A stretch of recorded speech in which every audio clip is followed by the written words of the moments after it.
Olá pessoal, o vídeo de hoje é sobre o AR11 Fundo Imobiliário de Papel. Vamos olhar aqui seu último relatório gerencial, ver suas atualizações, suas movimentações, questão também aí da sua última emissão de cotas, já fez a alocação desse valor, a gente também vai dar uma olhada nesse ativo. Vamos ver questão de taxas médias, indexadores, como é que está a questão do risco e as exposições do ativo. Vamos dar uma olhada também na sua DRE e questão dos dividendos, tá? Vamos dar ali nosso palpite também, a questão de quanto ele vai ficar aí para o próximo mês, ok? Vamos dar uma olhada completa no relatório. De antemão, peço a vocês aí somente que se inscrevam no canal, deixa seu like no vídeo, tá? Isso ajuda demais o crescimento, beleza? Vamos começando aqui. Ele vai falar que 93,5% do patrimônio do ativo está alocado em CRIs e 6,14% está alocado em outros fundos imobiliários, tá? Totalizando aí 99,64% da carteira, né? 99,64% do PL. Também fala sobre a questão do pipeline de ativos, que é voltado aí para ativos de alto risco, né, ativos de alto rendimento, ok? E também fala sobre a questão da última emissão de cotas, né, a sua quinta emissão de cotas, onde ele já fez a alocação de 9 milhões de reais na operação CRI Santé do mês de abril, né, dinheiro proveniente dessa quinta emissão. Quanto a essa questão dessa operação, o CRI Santé é uma operação com taxa média de IPCA mais 12, né, ou seja, uma operação high yield, né, inclusive como foco dele já citou, a operação high yield trata-se de uma operação com taxa média de operação de alto risco, tá? Mais à frente ele fala que distribuiu um montante de 11 centavos por cota, já a gente entra mais nesse detalhe. Também cita a respeito do CRI Patinga, para quem já conhece esse ativo há algum tempo, sabe dessa operação que teve um problema aí, né? O CRI Patinga, inclusive, ele fala que teve uma vitória expressiva no processo judicial, onde a decisão do juiz aí para que 83 lotes e mais uma quantia financeira sejam transferidos para os credores da operação, né? Ela tinha tido esse problema aí nessa operação e estava nessa questão aí judicial, ok? A respeito ainda desses 83 lotes, dessas garantias, estão aguardando a análise do registro de imóveis para que seja feita aí a futura transferência de titularidade, né? Para que vá para posse aí do fundo imobiliário esses 83 lotes como execução das garantias, né? Inclusive ele vai falar aí, está aí buscando o êxito aí completo aí na execução das garantias do ativo, ok? Continuando, ele fala novamente a questão de 11 centavos por cota no mês de abril, isso equivale a uma rentabilidade de IPCA mais 12, né? Considerando aí já o último IPCA de abril, que foi de 0,61, ok? E mais à frente ele cita a questão das reservas, no caso aqui reservas acruadas, tá? Não é reserva ali já disponível para uso, é reserva acruada, como ele fala aqui, no valor de 5 centavos por cota. Lembrando, é um fundo base 10, tá? A cota patrimonial dele está de 8,89. Nesse momento ele está sendo negociado nesse momento a R$ 8,75, né? A gente viu lá o valor patrimonial 8,89 e ele negociado a 8,75, um pouco próximo, né? Temos então um desconto aí de 2%, né? O P sobre VP é de 0,98. O número de cotistas ultrapassando pouco mais de 23 mil cotistas. Aqui a gente tem os últimos rendimentos na casa de 11 centavos, dois últimos, né? Esse aqui teve até um aqui, mas de forma arredondada aí, 11 centavos por cota, né? Mês anterior teria sido aí por volta de 7 centavos. Voltando para o relatório gerencial, vai citar a questão dos investidores que a gente viu, patrimônio líquido por volta de 116 milhões de reais, né? Patrimônio ainda pequeno, tá? Mais à frente aqui a gente tem os CRIs que compõem a carteira dele. O detalhe aqui nas exposições vai para o CRIs Talha Mar, com exposição de 10,94, né? Acima dos 11% que a gente tem ali como saudável, tá? A gente tem um valor base, ok? Inclusive é uma taxa média de 12,64, ou seja, uma operação de alto risco e uma exposição acima dos 10%, né? Tem esse ponto de atenção aí nessa operação, ok? Em segundo temos a Prolotes com 9,59, as demais vão estar abaixo disso, tá? Mas fica esse ponto de atenção aí nessa operação. Aqui temos algumas características do portfólio, onde temos que 91,46% das suas operações são atreladas a IPCA e pouco mais de 2% são atreladas a CDI. Quanto às taxas médias, temos IPCA mais 10,47, representando lá os 91,46% do patrimônio, né? Quanto ao CDI, é CDI mais 47, porém um peso bem pequeno, né? Um peso de 2,04 do PL. Quanto às operações, temos aqui a maior parte, 83,11%, são operações atreladas aí, com uma taxa média de retorno de 12,10, né? E são operações de um risco maior, né? São operações high yield no caso, ou seja, é um fundo high yield, né? Tanto pelas taxas médias como a gente vê aqui, tá? 10,47, como ele mesmo já deixa claro, 83,11% de seu patrimônio está alocado em operações de alto risco, né? Taxa média de 12,10. Quanto ao segmento, a maior parte é do segmento de incorporação, seguido de loteamento e depois o corporativo, né? Aqui a gente vê as taxas médias, né? Lembrando aí que a gente tem um detalhe sempre de quanto maior o risco, maior a taxa de retorno, né? No caso, aqui tem a maior taxa de retorno é a do setor de hotelaria, né? No caso, ela é a menor, de menor peso, 7,74, ok? Quanto a de maior volume, no caso a de incorporação com 34,22, ela também é uma operação high yield, né? Ali 11,51, ainda abaixo dos 12% da hotelaria, mas ainda é uma operação high yield, ok? No geral, é um fundo high yield, como a gente já viu ali, tanto quanto as taxas, como até na própria detalhamento das operações, ok? Portfólio por classe de ativo, a gente tem aqui os CRIs representando 93,5%, como já vimos, os FIIs 6,14%, em compromissadas aí tem um valor bem pequeno, 0,36%, ok? Mais à frente a gente tem questão das taxas médias e os pesos, quanto aos ativos dos CRIs, tá? Taxa média de IPCA mais 14,47%, representando 91,46% do patrimônio, né? Já vimos também a questão do CDI anteriormente, tá?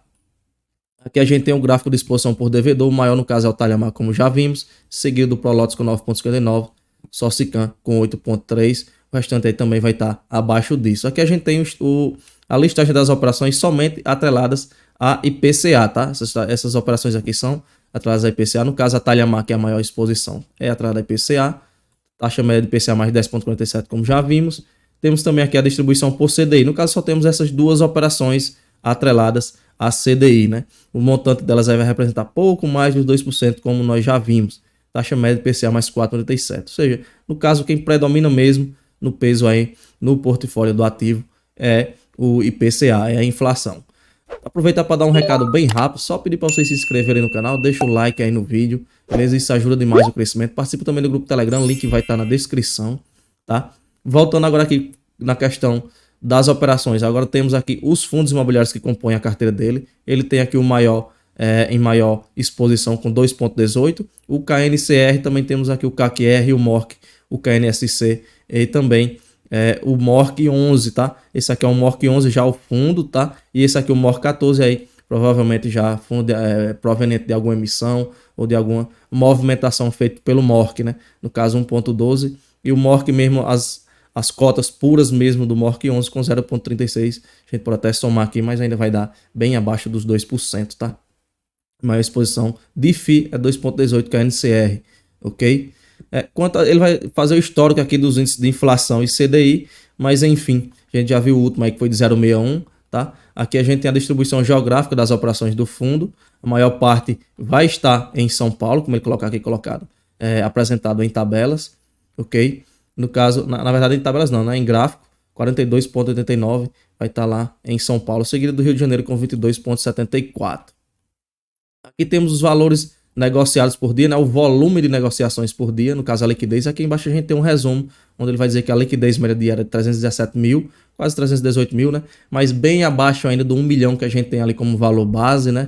Valor bem abaixo aí, quase 3 vezes inferior, ok? Ou seja, tem uma liquidez baixa, até porque também não tem um volume tão considerável de cotistas, como a gente viu, né? Por volta de 23 mil cotistas.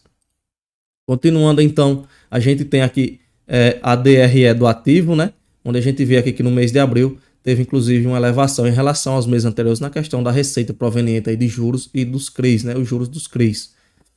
Destaque nessa questão do juros dos CRIs e também o ganho de capital aí não foi o destaque em abril, mas a gente vê aqui já, quem já conhece o ativo, ele é bem conhecido por fazer bastante ganho de capital, né? Inclusive isso impacta diretamente seu rendimento mensal, ok? No final das contas, temos um resultado bruto aqui de 1,7 milhões de reais, né? Ele tirando as despesas ficou por volta de 1,5 de resultado líquido. Com isso, distribuindo aí pela quantidade de cotas que ele tem emitida, teve um resultado de 11 centavos por cota, né? O diferencial mesmo na questão que eu falei, esses juros advindos aí dos CRIs, tá? A gente já viu o mês de fevereiro, que foi 0,84 a inflação, ele é um fundo principalmente atrás da inflação. Temos aí depois de 0,84 Temos, depois de fevereiro, seria o 0,71 e nesse último mês 0,61, como ele já citou aqui no próprio vídeo, tá? No próprio relatório, tá? Então, expectativa é que ainda tenhamos uma inflação alta nesses indexadores dele, então esses valores de juros ainda devem talvez se manter ainda altos, né? Talvez não tão alto como o mês de abril, né? Bem provável que ele esteja pegando aqui bem forte o IPCA de fevereiro, né? Por isso teve esse impacto tão positivo, né? Mas na questão do foco aqui do ganho de capital dele, se ele conseguir manter ou até subir aqui esses ganhos de capital, por exemplo, que ele teve em março, ele vai conseguir aí, bem provável, né, na verdade, que ele conseguiu manter rendimentos, né? Ele depende bastante da questão dos ganhos de capitais. Se a gente for ter esses ganhos de capitais aqui dos meses anteriores, esses rendimentos dele vai cair bem forte, ok? Um palpite que a gente pode dar aqui com base nisso, também tem aquele detalhe da reserva acruada, né? Não é reserva já no jeito de usar, no caso a reserva acruada ainda de 5 centavos, como a gente viu lá no começo do vídeo. A gente pode dar um palpite aqui que ele consiga. Vamos deixar aqui um chute da gente, aqui um chute meu. Vamos aí, vou chutar aquele chute que ele pague, né? 11 centavos para o próximo anúncio. Vamos acompanhar quanto é que ele vai conseguir. Se ele vai conseguir superar esse valor, se ele vai conseguir manter ou se ele vai reduzir, né? Deixa nos comentários aí quanto você acha que ele vai pagar, né? Vou dar meu palpite aí que ele repita os 11 centavos. Vamos ver como é que vai se comportar, beleza? Esse valor de 1,5 milhões ele distribuiu integral. Aqui é que a gente tem a composição desses últimos dividendos, na verdade, desde janeiro de 2022 até abril de 2023, a gente viu aqui que abril, o maior peso aqui vai ser já os juros, né? Como já esperado, e uma boa fatia aqui o ganho de capital em cinza. Também temos a correção monetária aqui em azul claro, e aqui o ganho de capital. A gente vai ver que vários meses aqui o ganho de capital foi bem expressivo, né? Principalmente nesses 4 meses aqui, ó, ainda teve uma parcela aqui bem considerável. Nesse outro mês anterior aqui também bem forte a questão dos ganhos de capitais, e nesse mês também foi ainda bem considerável a questão dos ganhos de capitais, né? É um fundo que precisa fazer esses ganhos de capitais para conseguir manter esses rendimentos bem altos. Aqui temos a distribuição de dividendos, tá? Considerando aí os meses, ok? Mais à frente, a gente tem a questão do número de cotistas, ele vai falar que tem mais de 23 mil cotistas. Em relação ao IPO, teve um crescimento de mais de 1000%, tá?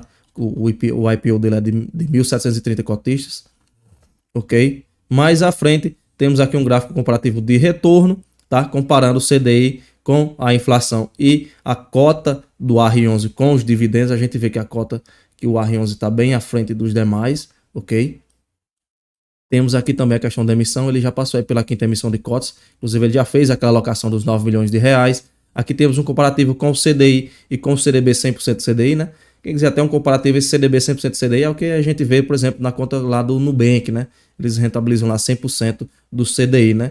Não no caso, talvez não seja como o CDB, mas a rentabilidade lá é 100% do CDI. E o R11, comparando aí os seus últimos 6 meses, sua rentabilidade foi superior aos demais, né? Tanto ao CDI como também um CDB de 100% do CDI, ok? Com R$ 107,52 aqui, num exemplo aplicado de uma aplicação de R$ 100.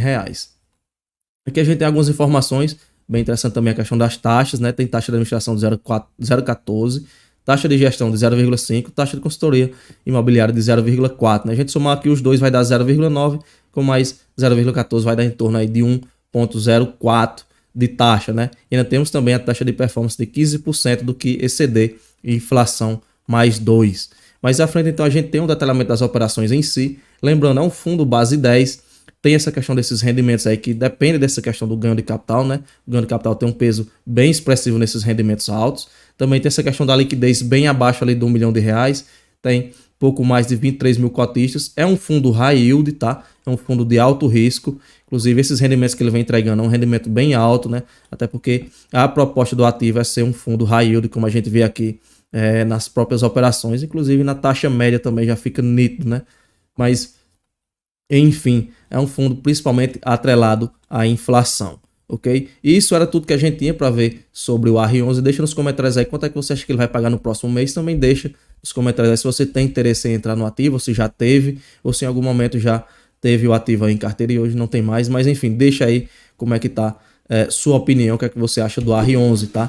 Isso era tudo que a gente tinha para ver hoje. A gente se vê no próximo vídeo e valeu!